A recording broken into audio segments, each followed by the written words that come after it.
dia, irmãos. Vamos então dar continuidade à nossa aula, à nossa IBD sobre oração. Mas vamos orar antes para que Deus possa abençoar o nosso estudo. Pai, obrigado por podermos estarmos aqui estudando a Tua Palavra, meditando no Teu Santo Livro. Peço que o Teu Santo Espírito conduza a nossa aula, nos dê entendimento, para que possamos entender a Tua Palavra, para que possamos colocá-la em prática, Pai. Para que as pessoas vejam a Tua Palavra em nossa vida com exemplos, não apenas da boca para fora. Então peço que o Senhor nos direcione, peço que o Senhor limpe o nosso coração de qualquer maldade e preencha com a Tua Palavra, Pai, com a Tua vontade e com o Teu amor. Em nome do Senhor Jesus, que nós pedimos, oramos e agradecemos. Amém. Então, dando continuidade, irmãos, hoje vamos ser a aula número 6 dessa doutrina de oração, que ela é bem extensa. Então, o que nós já estudamos, né? Nós fizemos a primeira parte, tá? Que é a definição da oração, então a definição, a necessidade da oração. A segunda parte, como se aproximar da oração. Então, nós aprendemos que temos que contemplar o livro, ou seja, ler uma porção da palavra, meditar naquela porção, né? Depois você contempla o Pai, então você adora pelo que Ele é, agradecendo-lhe pelo que Ele já fez, né? E achegando-se a Ele como um filho que precisa do Pai, um filho fraco, que precisa de um Pai que é todo poderoso. Tá. Depois, contemplando a si próprio, então você vê a miséria do seu próprio coração, confessando os seus pecados. Então, resumidamente aqui, que não quer orar, não sabe orar, não pode orar, que o passado é uma história de falta de oração, e aceitando o auxílio de Deus, né? Porque quem ora por nós é o Espírito Santo. Quando você está orando, o Espírito Santo fala através de você, ok? E depois, contemplando aos outros. Então você contempla a necessidade dos outros, ok?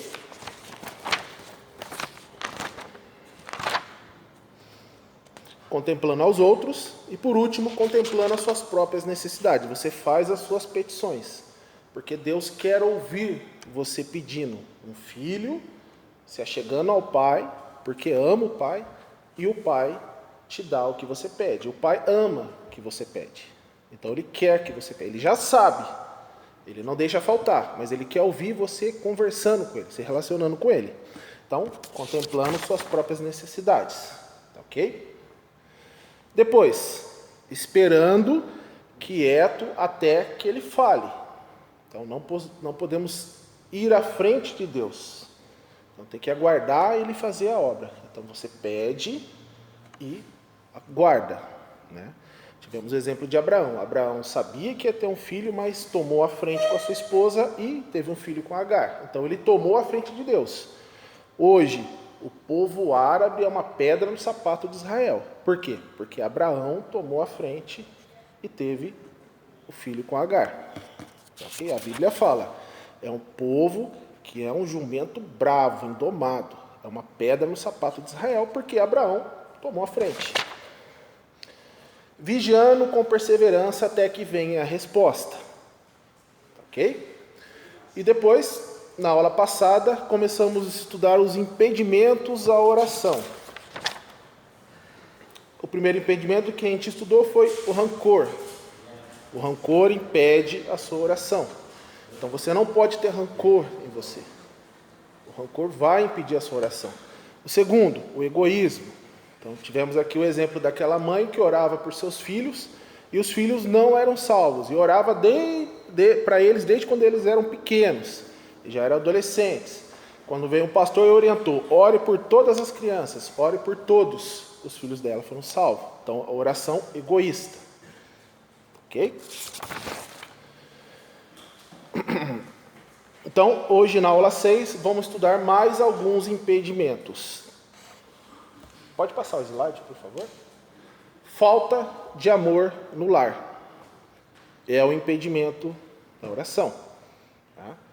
Mateus capítulo 23, do versículo 25 a 28.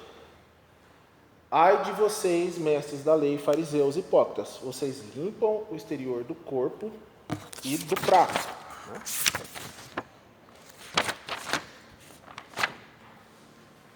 Mas por dentro eles estão cheios de ganância e cobiça.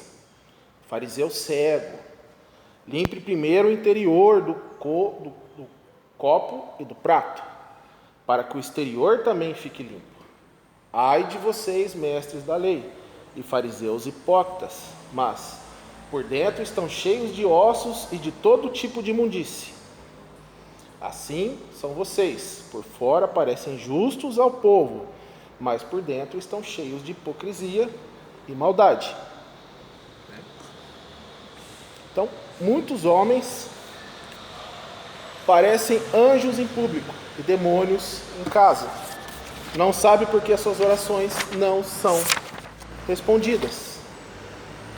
E essa é a realidade de muitas pessoas, não só do homem, mas também das mulheres casadas. Esposas ciumentas. Então, Provérbios 21, 29. Melhor é viver no deserto do que como uma mulher briguenta e amargurada.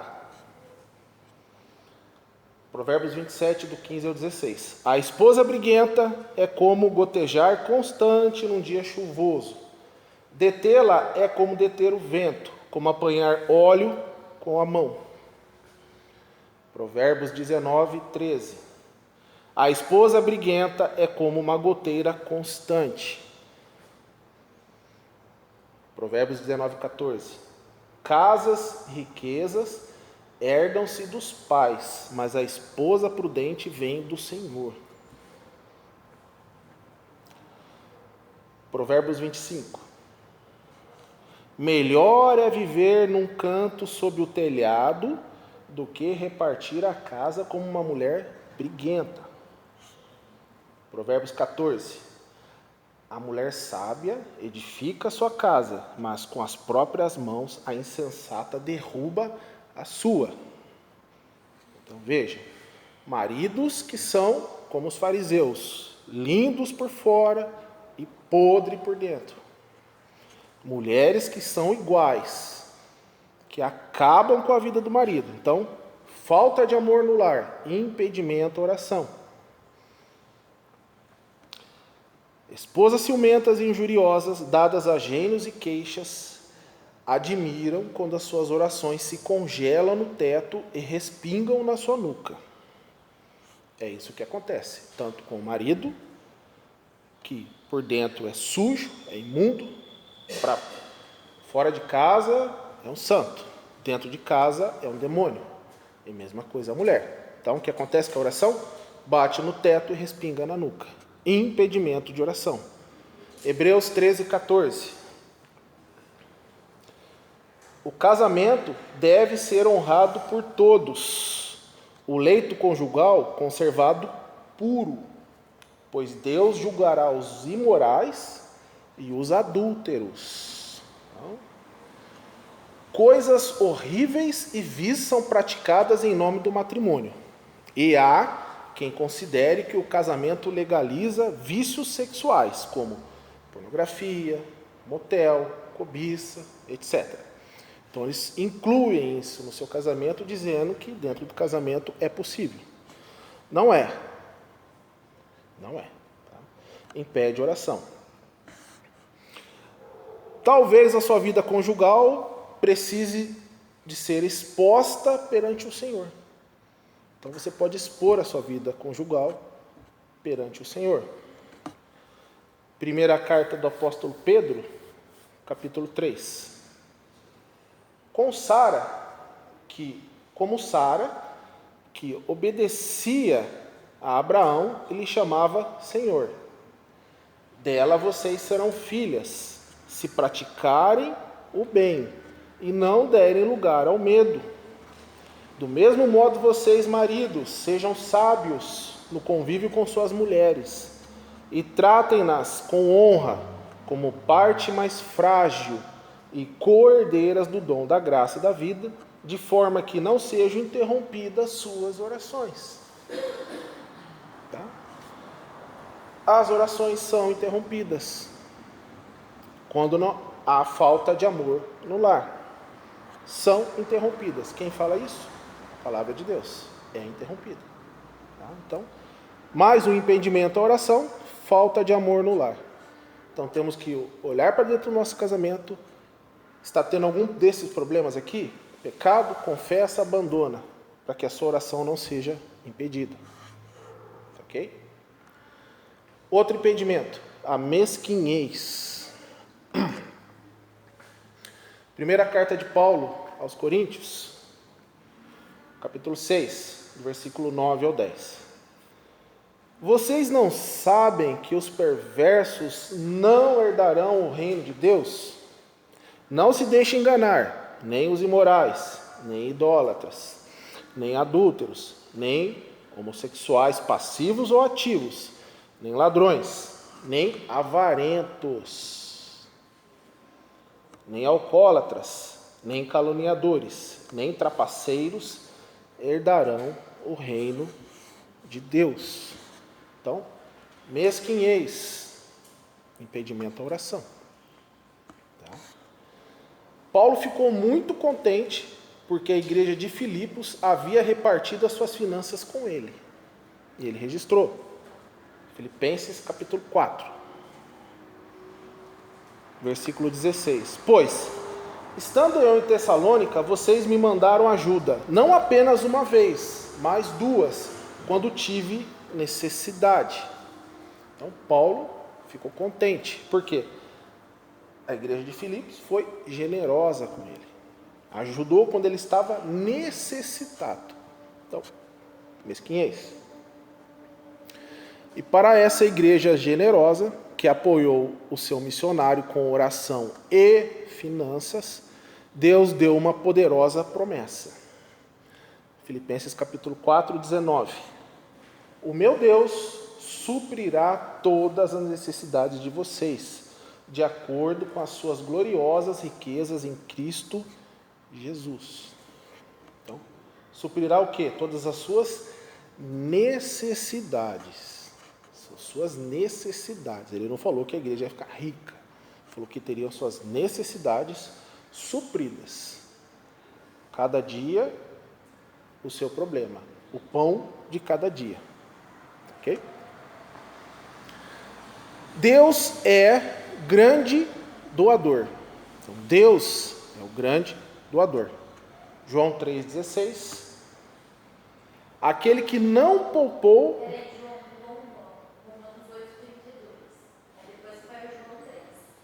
Tá, então vai no João 3,16. Não está aí? Filipenses 4,19 não vai o João 3,16? Eu puxo aqui, não tem problema.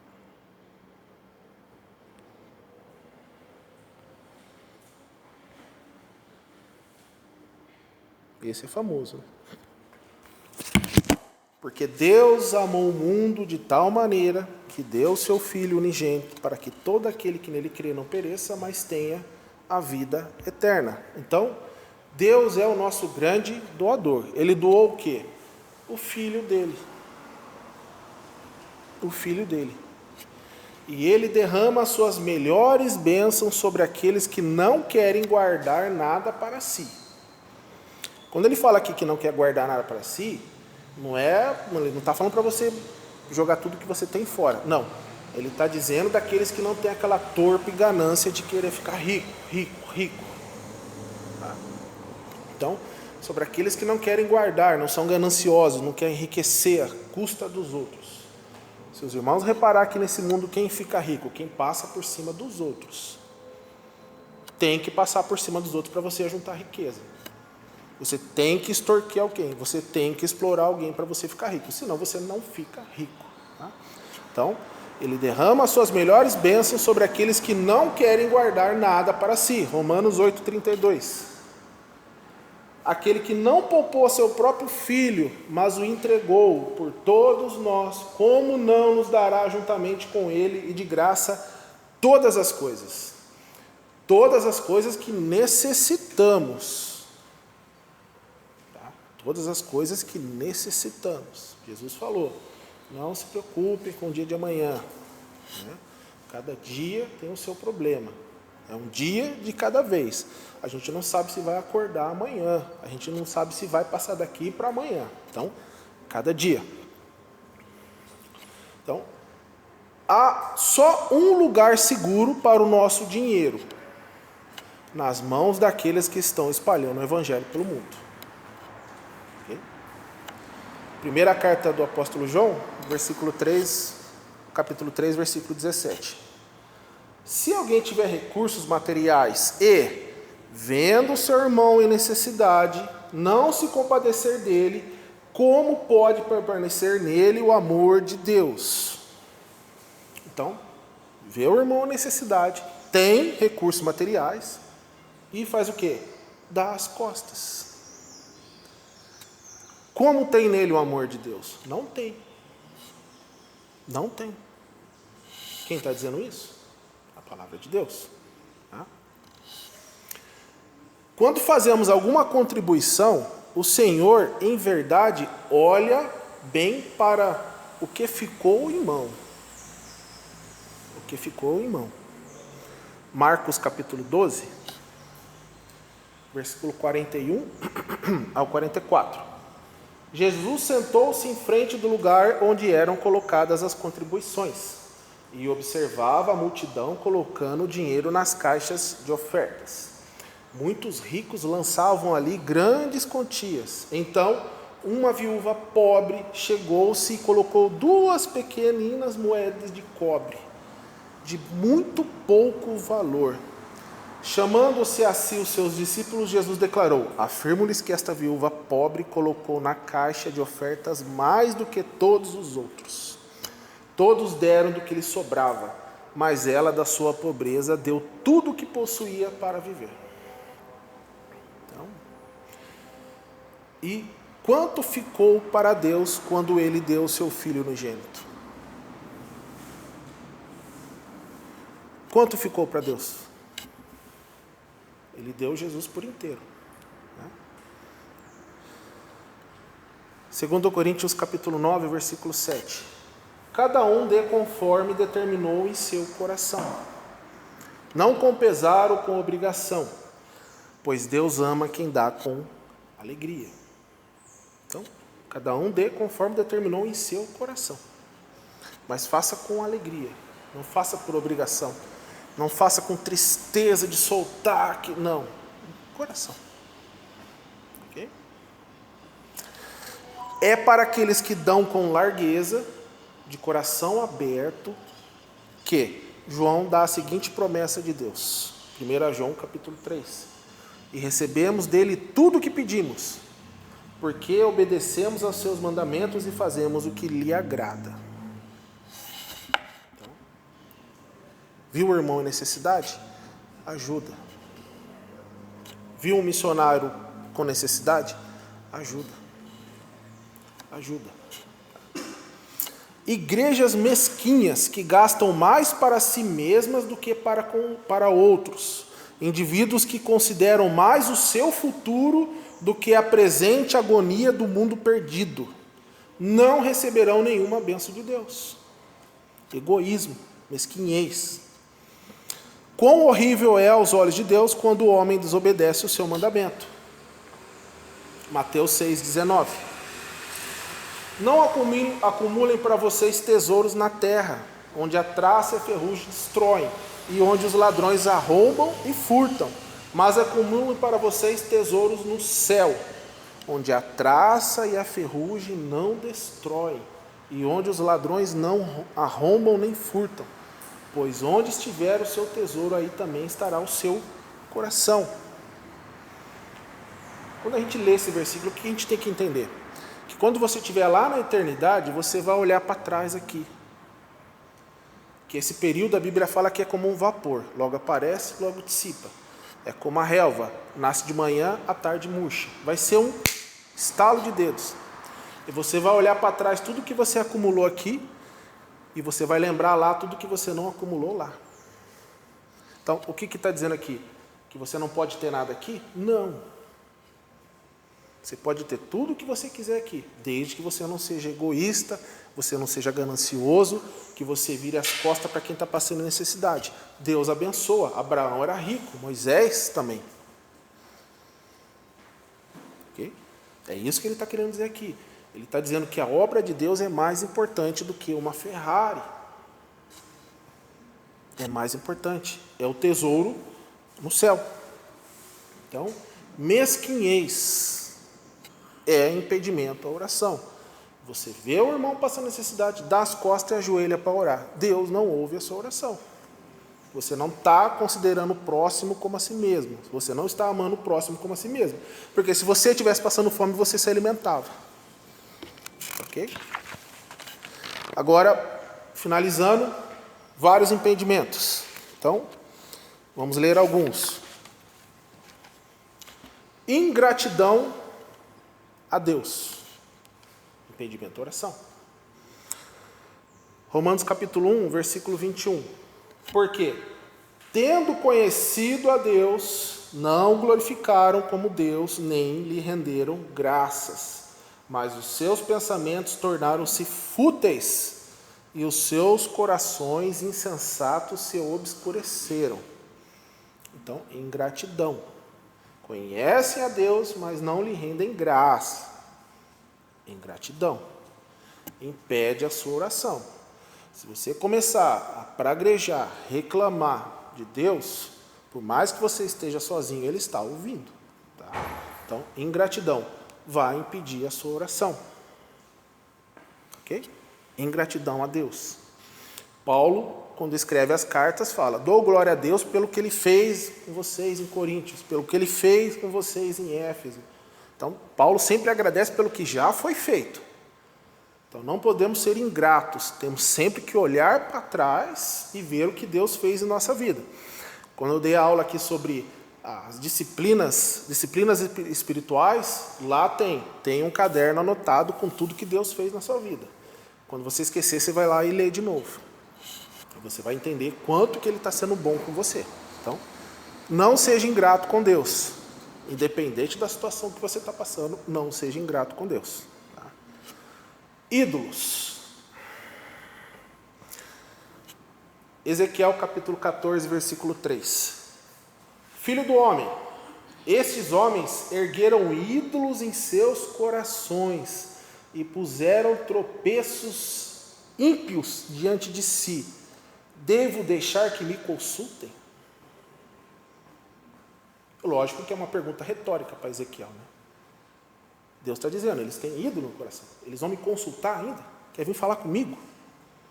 Vou ouvir as orações deles? Ídolos não é só uma estátua que você constrói de um santo e você ora para ela. Tudo que está no seu coração, que está acima de Deus, é um ídolo. Aquilo que tem no seu coração que faz você desobedecer a palavra de Deus é um ídolo. Se Deus é o seu maior ídolo, está acima de tudo, se você o glorifica, o ama, a vontade dele está acima de todo o resto. Se você deixa de fazer a vontade dele por causa de uma pessoa, por causa de um bem, por causa de um emprego, é um ídolo. Ok? Ídolo. Mateus capítulo 10, versículo 37 ao 38. Quem ama o seu pai ou a sua mãe mais do que a mim, não é digno de mim. Quem ama seu filho ou a sua filha mais do que a mim, não é digno de mim. E quem não toma a sua cruz e não me segue, não é digno de mim. O que ele está dizendo aqui? Você valoriza mais o seu pai e a sua mãe do que a mim? Não é digno de mim. Se você valoriza mais o seu filho e a sua filha do que a mim, não é digno de mim. O que ele está dizendo? Que você tem que virar as costas para o seu pai, para sua mãe, para sua filha? Não. Ele está dizendo que se você valoriza mais eles do que o próprio Deus encarnado, você não é digno dele. Ídolo no coração. O ídolo pode ser uma pessoa, pode ser um emprego, pode ser uma faculdade, pode ser um bem material. É aquilo que te desvia da atenção de Deus. É aquilo que você pensa mais no dia do que em Deus. É um ídolo. Então, ídolos impede oração. Quem falou? Deus. Devo deixar eles me consultarem? Não. Tá? Então, valorizar esposa, esposo, filhos, propriedade ou qualquer outra coisa acima de Deus. Ok? Desobediência à palavra de Deus. Provérbios 28, 9. Se alguém se recusa a ouvir a lei, até as suas orações serão detestáveis. Então, recusa a ouvir a lei, Deus detesta as suas orações. Então, desobediência à palavra de Deus. Se recusa. Não é bem assim. Isso aqui não tem nada a ver, isso aqui era lá para a época lá. Não, isso é cultural, na cultura lá, hoje mudou, né? Não, está desatualizado. Hoje eu posso fazer isso. Deus mudou. Antes ele matava, hoje ele perdoa. Desobediência. É você justificar o seu próprio pecado. Você se justifica desobedecendo a palavra de Deus. O homem tem essa tendência, se justificar. Ele não consegue se justificar. Ele é justo perante a obra de Cristo. Então, desobediência à palavra de Deus. Orgulho é um outro impedimento à oração. Próximo versículo, texto. Livro de Jó, capítulo 35, do versículo 12 ao 13. Quando clamam, ele não responde por causa da arrogância dos ímpios. Aliás, Deus não escuta a vã súplica que fazem. O Todo-Poderoso não lhe dá atenção. Então, arrogância. Ele não responde por causa da arrogância dos ímpios. Orgulho, arrogância. Não responde. Não lhe dá atenção. Ele ignora o orgulhoso. Ignora. Quem está dizendo aqui? Ele. Próximo slide. Deus se opõe aos orgulhosos, mas concede graça aos humildes. Deus se opõe. Ele não só vai te ignorar, não vai te responder, mas vai se opor a você. Ele vai se opor. Então, impedimento à oração. Impedimento à oração. Ok? Próximo. Falta de se reconciliar-se com irmãos ofendidos. Falta de reconciliar-se com irmãos ofendidos. Mateus 5, versículo 23 a 24. Portanto, se você estiver apresentando sua oferta diante do altar, e ali se lembrar de que seu irmão tem algo contra você, deixe sua oferta ali, diante do altar. Vá primeiro reconciliar-se com seu irmão, depois volte e apresente a sua oferta. Falta de reconciliar-se com irmãos ofendidos impedem a sua oração. Deus não quer nem a sua oferta. Deixa isso aí, vai lá, me obedece e depois você volta aqui para me ofertar. Falta de reconciliar-se com irmãos ofendidos. Próximo slide.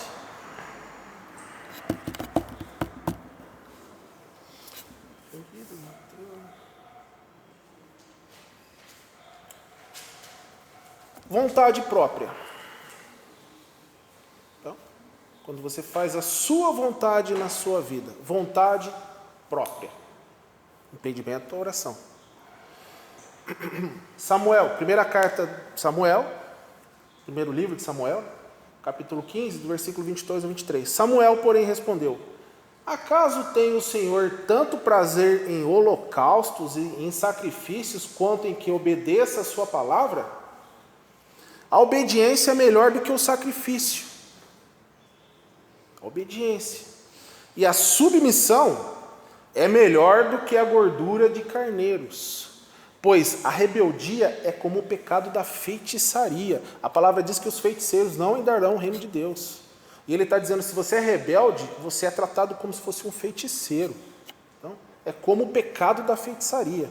E a arrogância é como o mal da idolatria. Se você é rebelde, você é tratado como um feiticeiro. Se você é arrogante, você é tratado como idólatra. Porque o arrogante idolatra a si mesmo. Ok? Assim como você rejeitou a palavra do Senhor, ele o rejeitou como rei. Ele está falando com Saul aqui. Saul desobedeceu. E o próprio profeta foi lá falar com ele. Deus te rejeitou como rei. E o fim de Saul foi trágico. Então, a vontade própria. Saul fez a vontade dele. Então, vontade própria.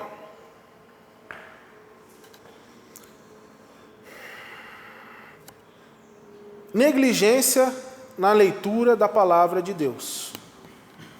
Vontade própria, impedimento à oração.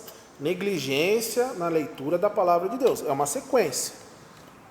Você faz a sua vontade própria quando você não conhece a palavra de Deus. Você não faz a palavra de Deus, não faz a vontade de Deus se você não conhece a palavra. Então você escuta muita gente falando, eu queria tanto que Deus falasse comigo, leia a Bíblia. Deus fala com você. Tá? Então, negligência da leitura da palavra de Deus. Próximo slide. Provérbios 28, 9. Se alguém se recusar a ouvir a lei, até suas orações são detestáveis. Repetindo de novo o provérbio. Suas orações são detestáveis. Então, negligência na leitura da palavra de Deus. Você faz a sua vontade porque você não conhece a palavra de Deus. E Deus diz, meu povo se perde por falta de conhecimento. Às vezes você nem é mal, você não está mal intencionado. Você simplesmente não sabe o que você tem que fazer, porque você não procura. A palavra de Deus é completa, é um manual. Você escuta no mundo falar, a vida não tem um manual. Tem, eles só não aceitam. Tem um manual. O que eu faço? É só ler. Ok? O último impedimento, duvidar da fidelidade de Deus. É um impedimento. Quando você duvida, é um impedimento. Tiago, capítulo 1, versículos 5 ao 6. Se algum de vocês tem falta de sabedoria, peça a Deus, que a todos dá livremente de boa vontade, e lhe será concedido.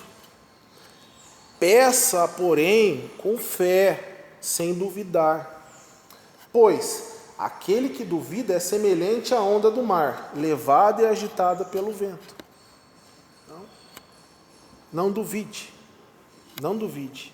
Peça, confiando que Deus vai responder. Se você conhece a palavra de Deus, você vai saber pedir. Você não vai pedir de forma errada. Né? A palavra diz, quando você pede para gastar nos seus próprios prazeres, está errado. Você tem que pedir para ser feita a vontade de Deus. Como que eu conheço a palavra de Deus?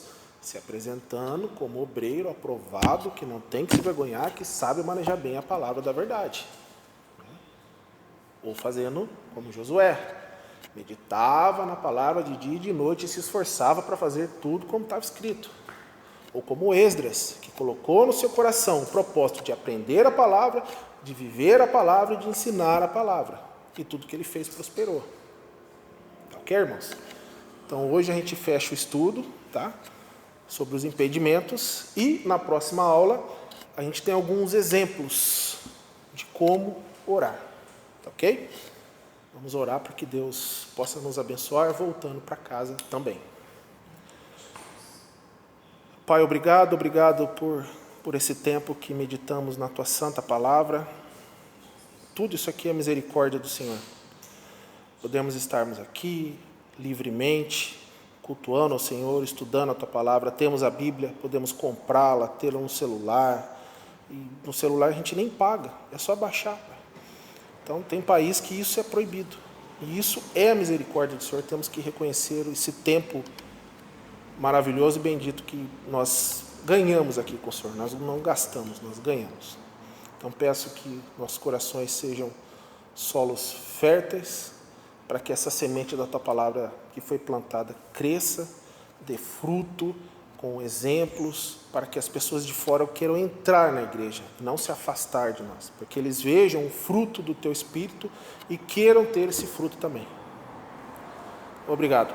Em nome do Senhor Jesus, peço que o Senhor nos acompanhe até em casa, nos proteja durante todo o dia, para que possamos voltar à noite e cultuar o Senhor. Amém. Obrigado. Obrigado, irmãos.